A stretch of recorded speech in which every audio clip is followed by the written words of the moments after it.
Olá, boa noite. Estamos começando mais uma transmissão do canal IP de Vila Nova.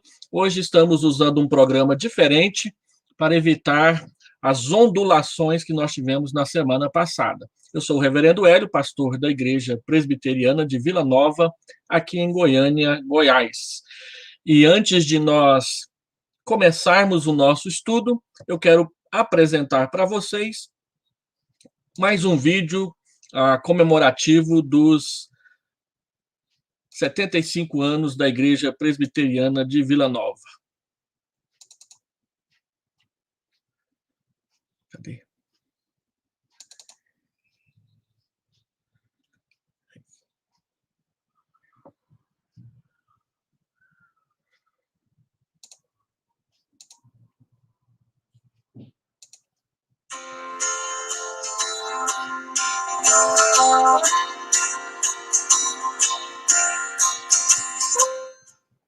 Eu estou na IPVM desde 1985, há mais de 30 anos, e eu posso dizer que minha vida se resume aqui. Eu participei da UPA, da mocidade, e me casei aqui, meus filhos nasceram aqui, foram batizados, e dizem que sou patrimônio tombado da IPVM aqui na secretaria, já passa das bodas de prata. Inclusive, já aposentei por tempo de serviço.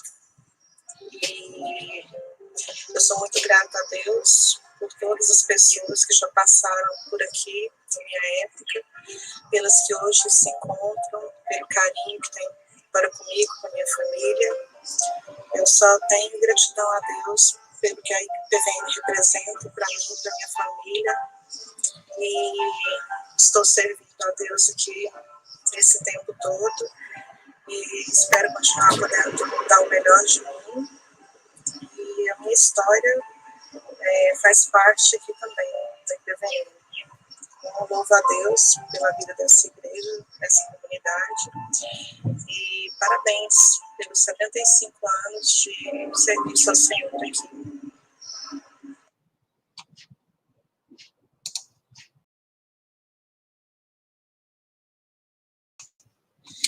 Muito bem.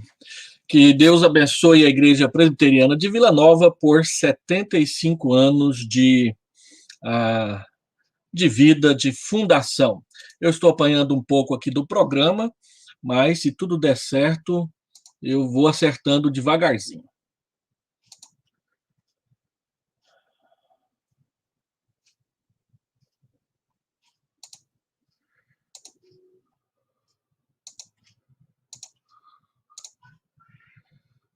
Muito bem.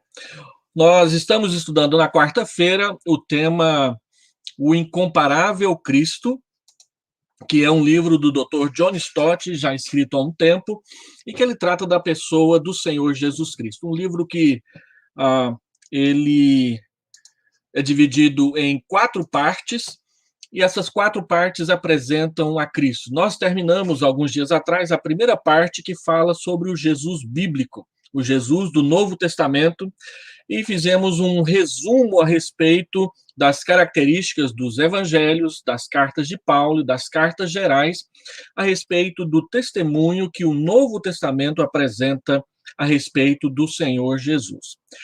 A partir de hoje e durante mais algumas semanas, nós vamos tratar da segunda parte do livro do Dr. John Stott, que é quando ele trata do Jesus eclesiástico. Do que nós estamos falando quando falamos de Jesus como o Jesus eclesiástico? Nós estamos falando, basicamente, de como que a igreja, no decorrer dos séculos, apresentou o Senhor Jesus Cristo para o mundo, para a sociedade. E aí uma pergunta que nós precisamos fazer é: há um outro Jesus que nós possamos pregar diferente do Senhor Jesus, do Novo Testamento, das Escrituras Sagradas? Quando nós abrimos a palavra de Deus em 1 Coríntios, capítulo 11, versículo 3 e 4, deixa eu abrir a minha Bíblia aqui, dessa vez eu não vou colocá-la apresentação, mas abrindo as Escrituras, 1 Coríntios, capítulo 11, versículo 3, versículo 4, o apóstolo Paulo diz o seguinte: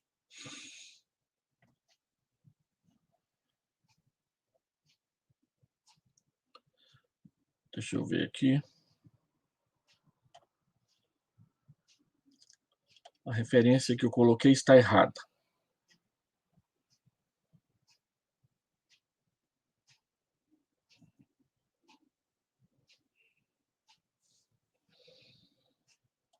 A referência que eu coloquei está errada, mas o que eu quero mostrar, 1 Coríntios, quando Paulo fala que não é possível que se pregue um outro Jesus além daquele que nós, ele diz, temos pregado à igreja.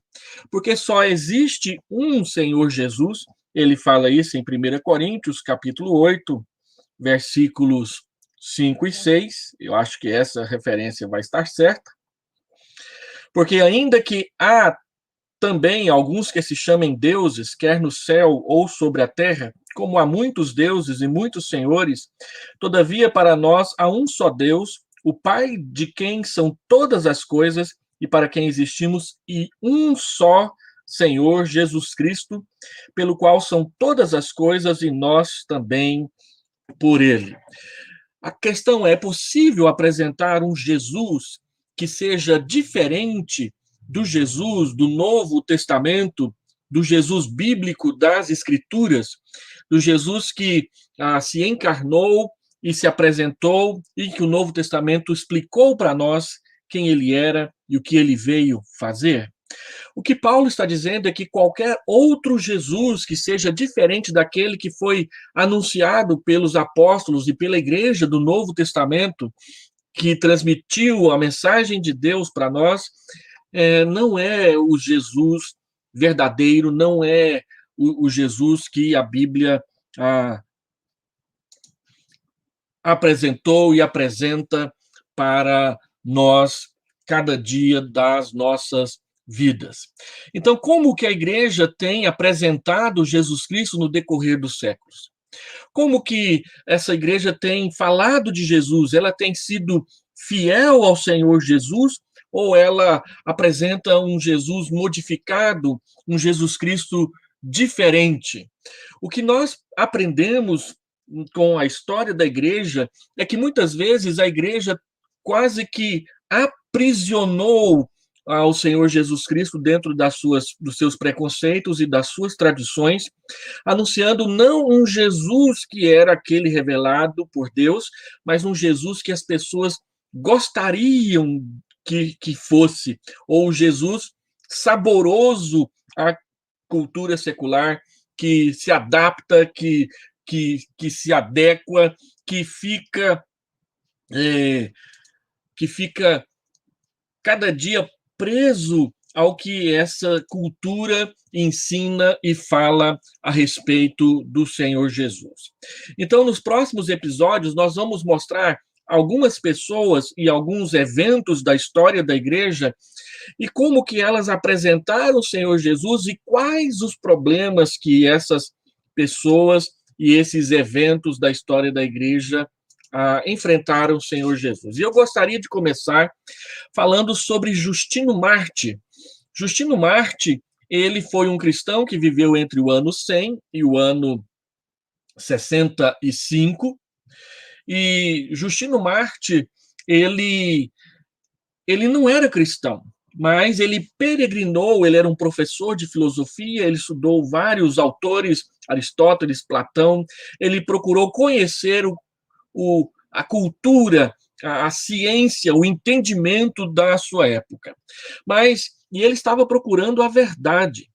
Ele andou por vários lugares, até que um dia, próximo ao mar, ali na região da cidade de Éfeso, ele encontrou um senhor idoso numa praia, e esse senhor o recomendou que ele lesse a Bíblia, que ele procurasse a verdade no Antigo Testamento, nas Escrituras Sagradas. E depois disso, ele passou a estudar as Escrituras e se tornou um dos maiores apologistas ou um dos maiores defensores da fé cristã do início da história da Igreja.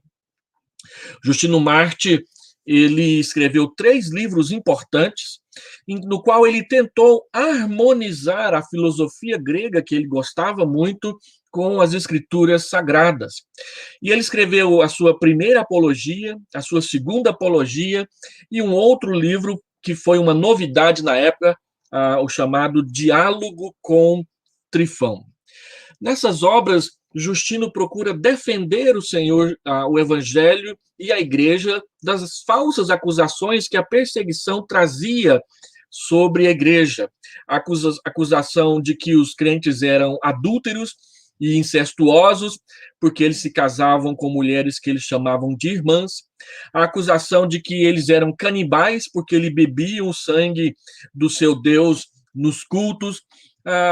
Acusações de que eles eram ateístas porque eles só criam em um único Deus. Então ele escreve a primeira e a segunda apologia para defender o Evangelho e o Senhor Jesus Cristo dessas colocações, ao mesmo tempo em que ele apresentava o Senhor Jesus para ao mundo intelectual do seu período e as pessoas que não conheciam o Evangelho naquela época.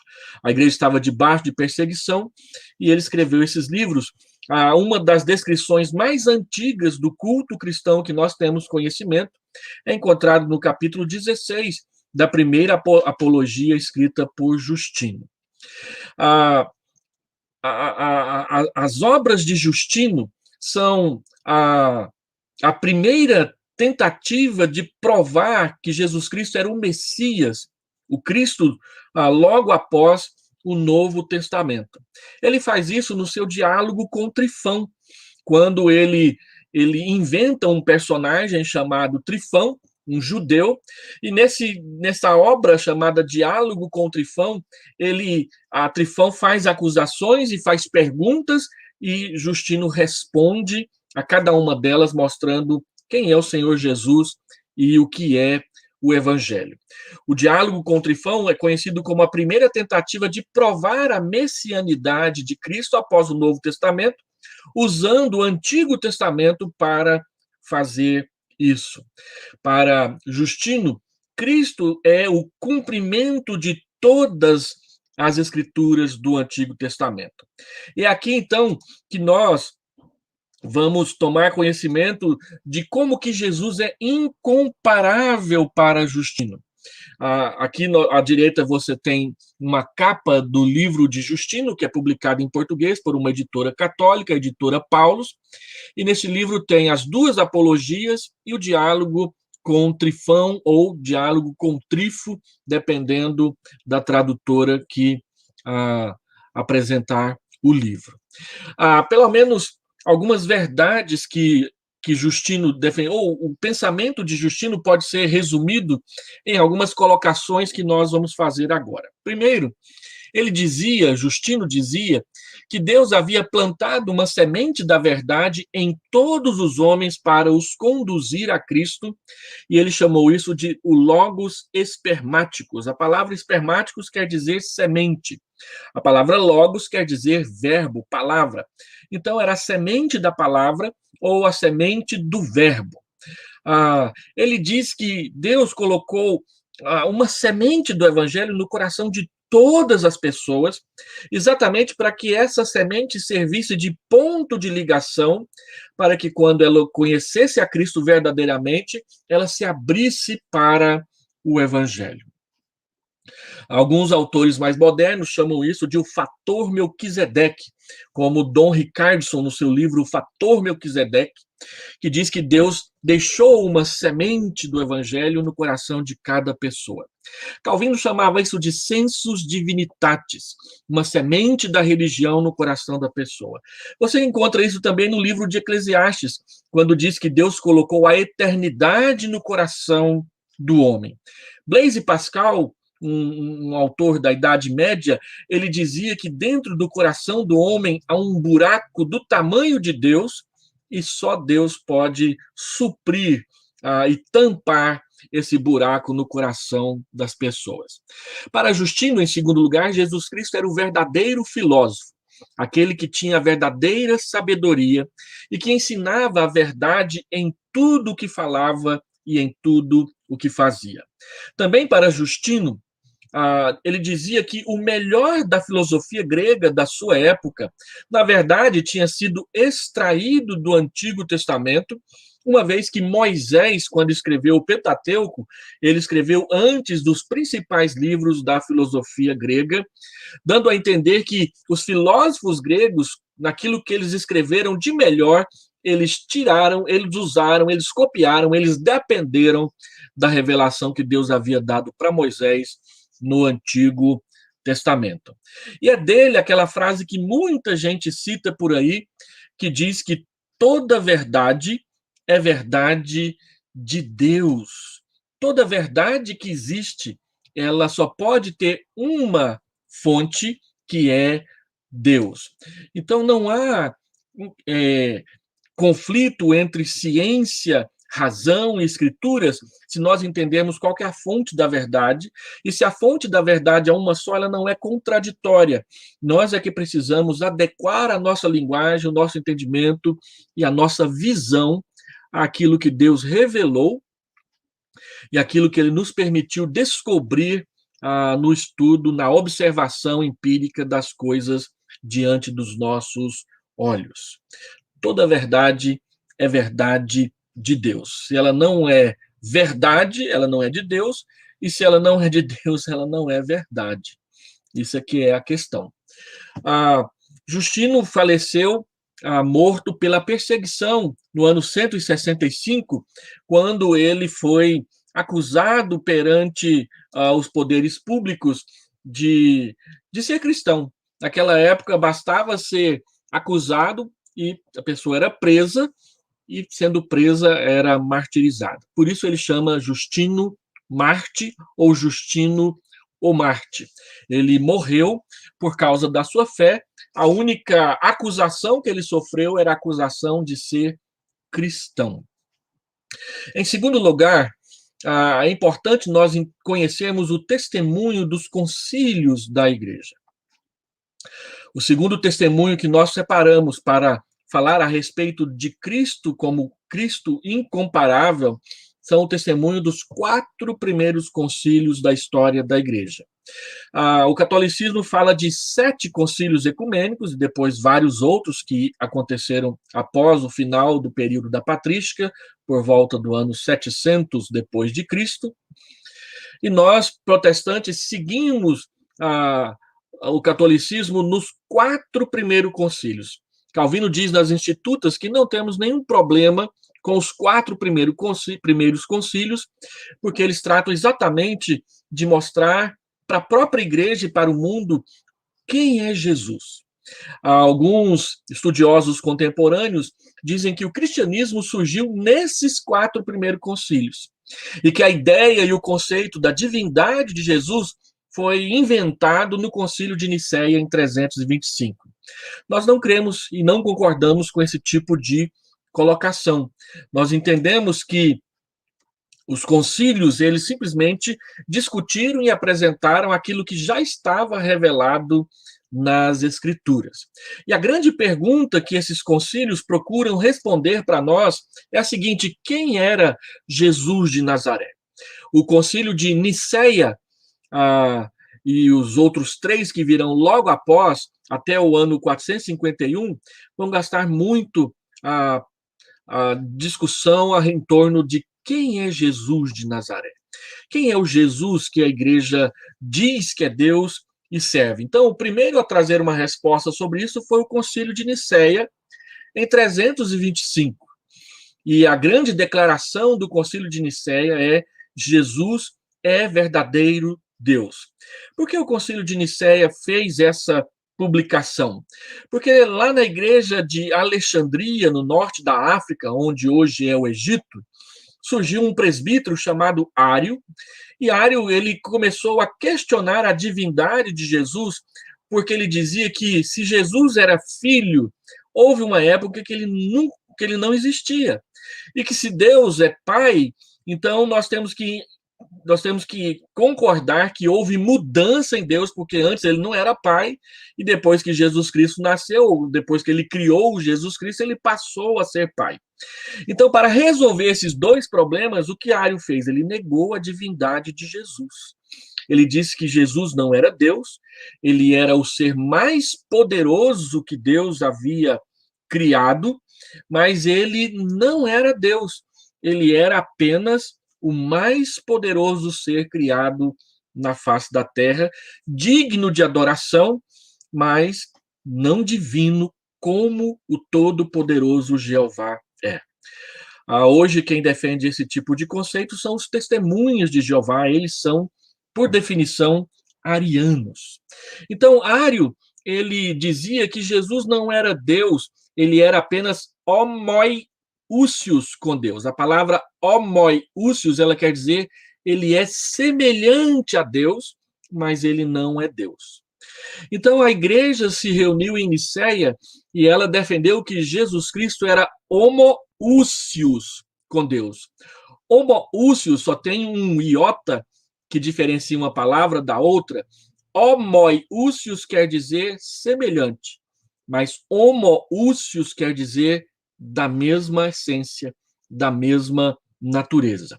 Então, ao dizer que Jesus Cristo era homoúsios com Deus, da mesma natureza de Deus, da mesma essência de Deus, a igreja tornou público, tornou claro e tornou inequívoca a sua crença na divindade de Jesus. O concílio não criou a divindade de Jesus. O concílio escolheu e chegou a uma palavra que dissesse isso para as pessoas fora das Escrituras, e a palavra que foi escolhida foi a palavra homoúsios. Aí, nessa prancha que eu estou mostrando, há um mapa, e esse mapa, ele mostra, dentro desse círculo branco, que não é tão simples você ver aí, mas é aqui exatamente onde está a cidade de Nicéia. Essa linha negrita em cima é a palavra Constantinopla, ou Bizâncio, então, que era a capital do Império. Nicéia ficava alguns quilômetros ao sul de Constantinopla, a capital. O que a igreja afirmou no Concílio de Nicéia, em 325, é que Jesus é Deus. Por que Cristo é incomparável para nós? Porque ele é Deus. Nós o adoramos na sua bendita divindade. O segundo concílio se reuniu quase 100 anos depois, que foi o Concílio de Constantinopla. E esse concílio, ele aconteceu porque surgiu, então, um homem chamado Apolinário, que foi para o outro lado daquilo que Ário havia feito. Ário negou a divindade de Jesus. Apolinário, ele declarava que Jesus não era um homem como todos os homens, que ele era um homem comum. Deus tirou o seu espírito e colocou o Espírito Santo no lugar. Nós chamamos isso de uma terceira pessoa. Ele não era nem homem, ele não era nem Deus, ele era um tertium quid, uma terceira pessoa. Apolinário negava que Cristo tivesse mente ou alma humana, mas que ele tinha apenas uma mente ou uma alma divina. O Concílio de Constantinopla, reunido em 381, afirmou que Jesus não era somente plenamente Deus, como Nicéia havia declarado. Ele também era plenamente homem. Então, os dois concílios aconteceram para afirmar que Jesus era plenamente Deus e Jesus é plenamente homem. Jesus é incomparável porque ele reúne em si tanto divindade quanto humanidade perfeita. Ele é perfeitamente Deus, ele é perfeitamente homem. Os concílios, então, diziam que ele era vero Deus e vero homem, e nós encontramos essa declaração no credo apostólico, quando nós dizemos que Jesus é Deus, que Jesus é plenamente homem, ele é a encarnação de Deus entre nós. Outros problemas surgiram depois. Em 431, alguns anos para frente, então a igreja se reuniu em Éfeso, no ano de 431, para declarar que esse Deus homem é apenas uma pessoa. Porque surgiu um homem chamado Nestório, que era pastor em Constantinopla, bispo de Constantinopla, e ele dizia que Jesus era duas pessoas diferentes. Ele era Deus e ele era homem. E que o Jesus humano era apenas habitado pelo Cristo divino. Então, na concepção de Nestório, o homem Jesus, ele foi divinizado porque o Cristo Deus veio habitar no seu corpo. Então o concílio ele diz nada disso, nananina não. Jesus é uma pessoa só. Ele não, o homem Jesus não foi habitado pelo Jesus divino, pelo Cristo divino. Ele foi encarnado. O que a igreja crê não é numa possessão e nem numa habitação divina no ser humano Jesus de Nazaré. O que a igreja crê é que o homem Jesus de Nazaré é o Cristo Deus divino encarnado na forma de uma pessoa humana. Não é uma mera habitação, é uma encarnação. Cristo é Deus, Cristo é homem e ele é o Deus homem encarnado. É o que a igreja ensina. E aí, alguns anos depois, 20 anos depois, em Calcedônia, 451, nós chegamos ao máximo do que a igreja crê e ensina a respeito de Jesus Cristo. Não por invenção, mas por dedução partindo das Escrituras. Em 451, surgiu um outro problema, um homem chamado Eutico, ou Eutiques. Ele afirmava que Cristo é apenas uma pessoa divina, onde a humanidade e a divindade se fundiram uma na outra. Jesus e o concílio, então, se reúne para dizer que Jesus é uma pessoa divina com duas naturezas, uma natureza humana e uma natureza divina por causa da encarnação. Quando Eutiques afirmava essa fusão, ele confundia quem é Jesus na cabeça das pessoas. Então, o concílio afirmou aquilo que nós chamamos de as duas naturezas do Redentor.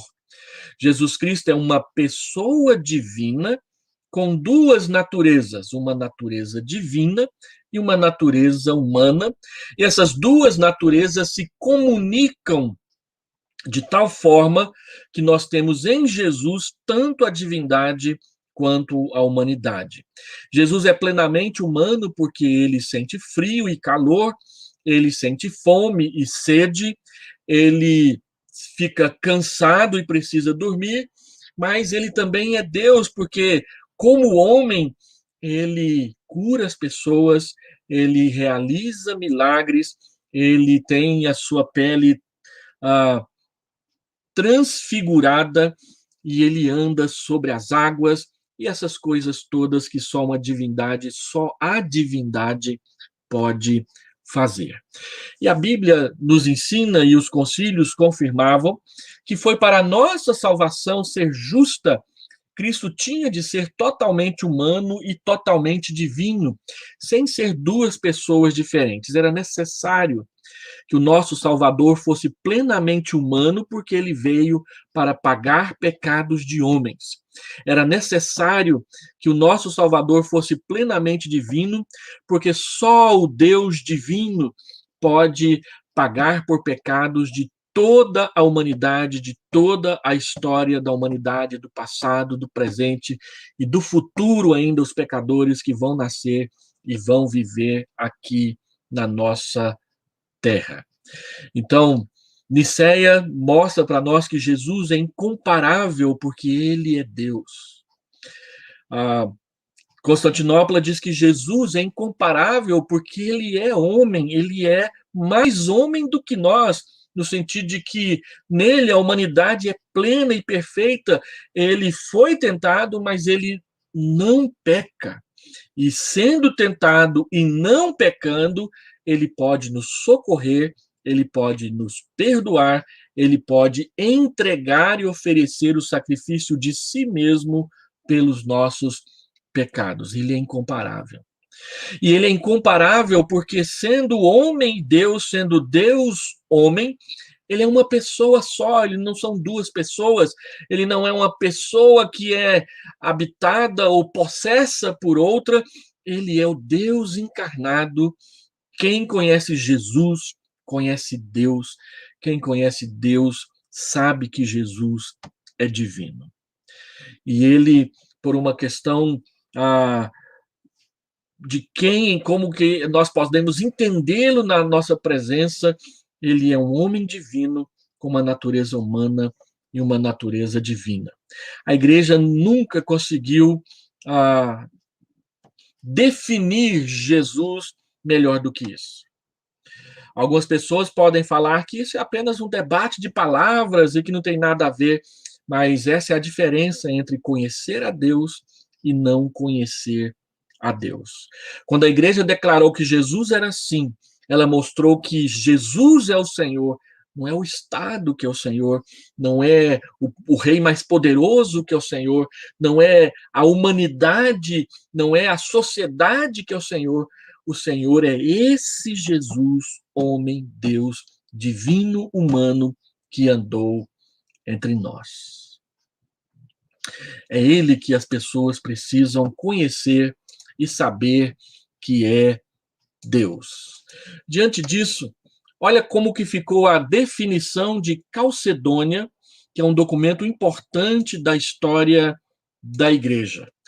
A definição de Calcedônia diz assim: todos nós, perfeitamente unânimes, ensinamos que se deve confessar um só e mesmo Filho, nosso Senhor Jesus Cristo, perfeito quanto à divindade, perfeito quanto à humanidade, verdadeiro Deus e verdadeiro homem, constando de alma racional e de corpo consubstancial, homoúcios, ao Pai, segundo a divindade, e consubstancial a nós, segundo a humanidade. Em todas as coisas semelhante a nós, excetuando o pecado, gerado segundo a divindade antes dos séculos pelo Pai, e segundo a humanidade por nós e para nossa salvação, gerado da Virgem Maria, Mãe de Deus, Theotokos. Virgem Maria, Mãe de Deus, não no sentido de que Maria é divina, mas no sentido de que Deus gerou no ventre de Maria o ser divino chamado Jesus. Nesse sentido, nós cremos que Maria é mãe de Deus, por causa de Jesus, não por causa de uma divinização de Maria, que a Escritura não ensina. E a declaração de Calcedônia continua dizendo o seguinte: um só e mesmo Cristo, Filho, Senhor, unigênito, que se deve confessar em duas naturezas inconfundíveis e imutáveis, conseparáveis e indivisíveis. A distinção da natureza, de modo algum, é anulada pela união, mas, pelo contrário, as propriedades de cada natureza permanecem intactas, concorrendo para formar uma só pessoa e substância, que é a palavra hipóstasis no grego.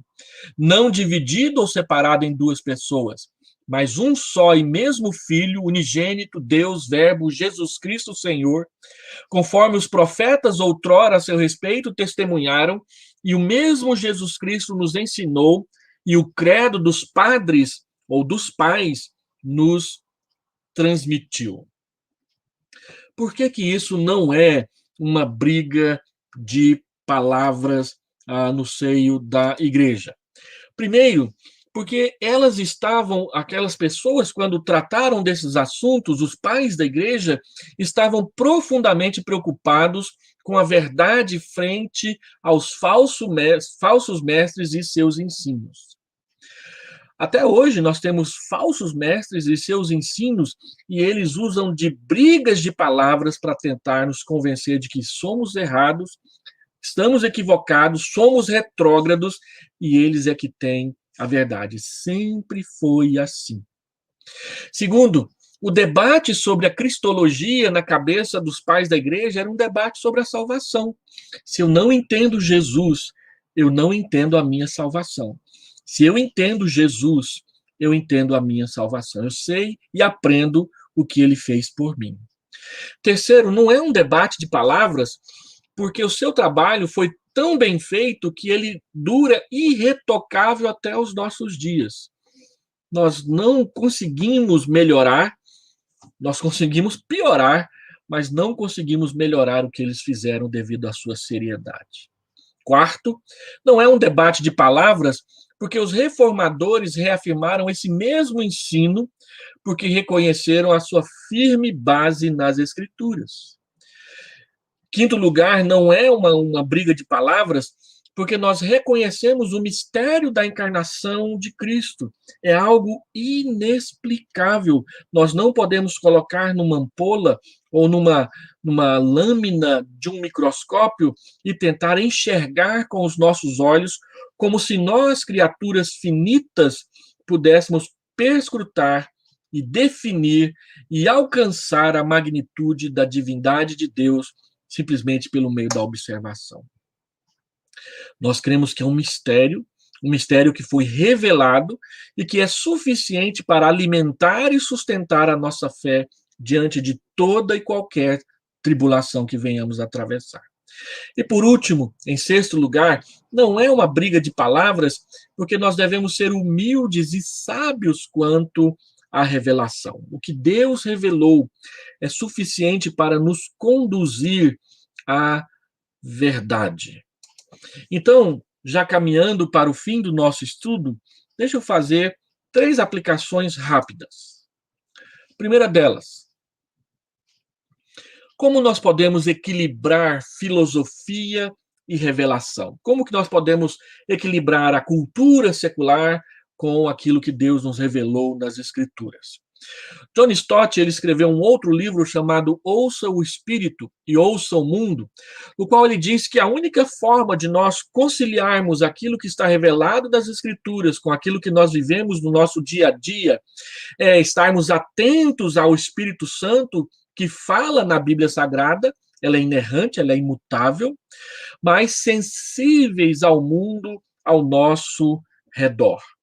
Nós devemos sim viver a palavra de Deus de forma descomplicada e vivê-la diante dos olhos do mundo com amor e sensibilidade.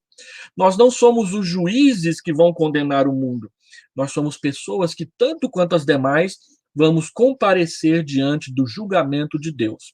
A verdade e o fato é que todos nós vamos comparecer diante dele. Então, se nós queremos viver o evangelho no nosso mundo, nós temos que aprender a ouvir o Espírito Santo, o que ele diz na sua palavra. E precisamos aprender a ouvir o mundo. Quais são as dúvidas, os medos, quais são as acusações, quais são as mentiras, quais são as questões que o mundo levanta, e a palavra de Deus diz que nós devemos santificar a Cristo em nossos corações, estando preparados para dar resposta a respeito da nossa fé. Segundo lugar, a grande crise da humanidade é exatamente a sua incapacidade de definição. Neste mundo da pós-modernidade, em que o pós-modernismo reina, o que mais vemos é pessoas que não sabem do que estão falando e nem o que estão fazendo. Com crise de identidade, com transtornos a respeito de quem elas são e para que vieram. Elas não sabem quem são. E por isso elas tentam se definir por meio da indefinição.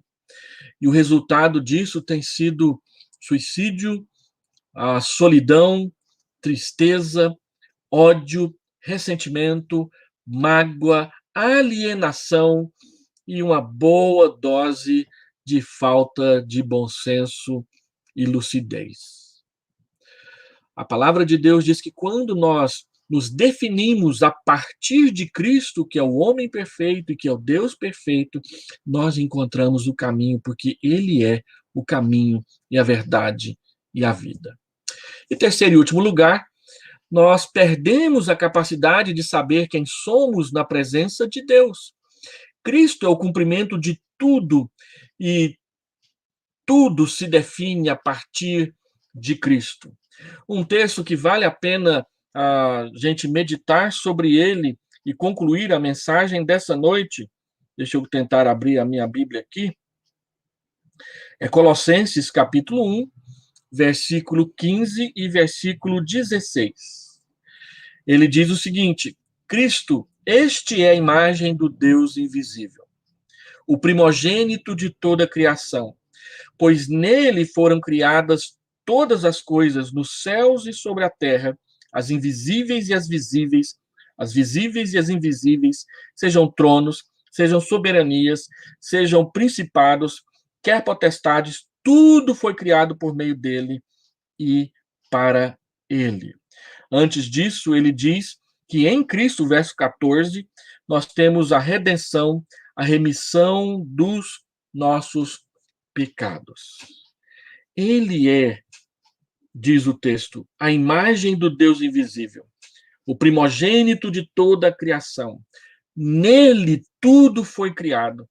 Ele é o Senhor de todas as coisas. Meu querido, minha querida, meu irmão, minha irmã, Cristo é incomparável.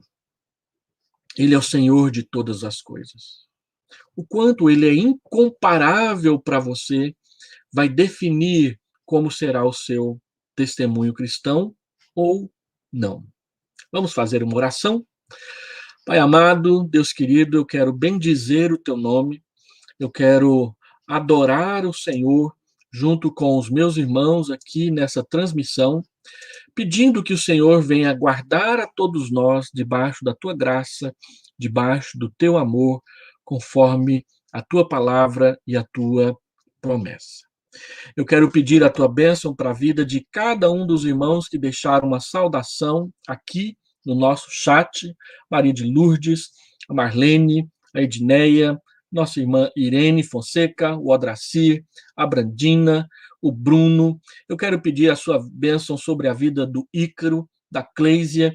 Quero pedir a sua bênção sobre o Silvio, cada um dos irmãos que deixaram a palavra, todos os que estão aqui online assistindo essa mensagem, e quero pedir a tua bênção sobre aqueles que, procurando algo para ver, acabarem caindo aqui nesse vídeo e que ele seja uma bênção esclarecedora nas suas vidas. Eu quero pedir a tua bênção sobre nós, em nome do Senhor Jesus. Amém. Meu irmão, minha irmã, muito obrigado por você participar conosco. Hoje eu mudei o nosso transmissor, o nosso programa, por isso que eu apanhei um pouco no começo, mas vagarosamente eu vou pegando o jeito e nós vamos melhorando as nossas transmissões. Eu te espero novamente na próxima quarta, quando continuaremos falando sobre o Jesus eclesiástico. Quem é o Jesus, ou como que a igreja falou de Jesus, às vezes de forma correta, às vezes de forma incorreta, para discernir o quão incomparável é Jesus para nós. Boa noite, que a graça do Senhor Jesus te dê um bom descanso e paz. Amém.